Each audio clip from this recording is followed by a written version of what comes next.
زێدەتر ji 6 ساڵانە lê tenişta krîza Sûriya dirêjeya civînên Cinêv heya. Di yekdemê de alî lê ser axa Sûriya şer dikin û li Cinêv jî li pey çareseriyê digerin.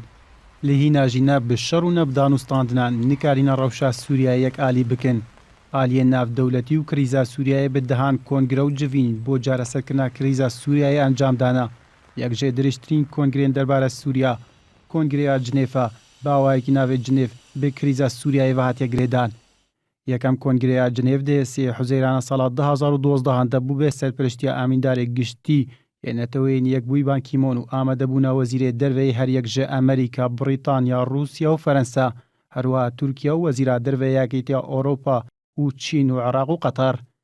Armanca Cinêv yek şermezarkirina kuştinê û parastina welatiyên sivîl û dawî anîn bi pirsa Sûriya û karkirin ji bo proseya veguhestinê lê Sûriya bi awayekî demokratî bû.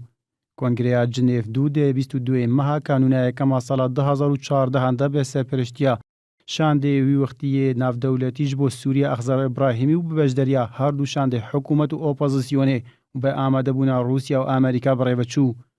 Armanca Cinêv dû birêtî bû ji lihevkirin lê ser mîkanîzma cêbejêkirina Cinêv yek û bi dawî anîna şer lê Sûriya û karkirin ji bo damezrandina Sûriya nû.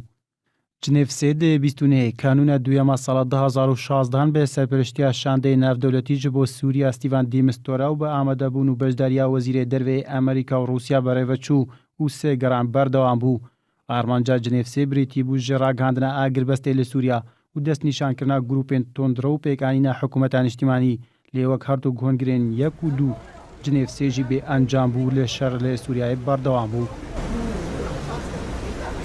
Dê 23 mê de careke din bajarê Cinêv deriyê xwe ji bo her du aliyên Sûriyayê vedika dagwa her du alî deriyê şer li welatên xwe bigirin û bigihîn lihevkirinê ji bo dawî anîn bi êşa gelê Sûriyayê. İbrahîm Adem, NRT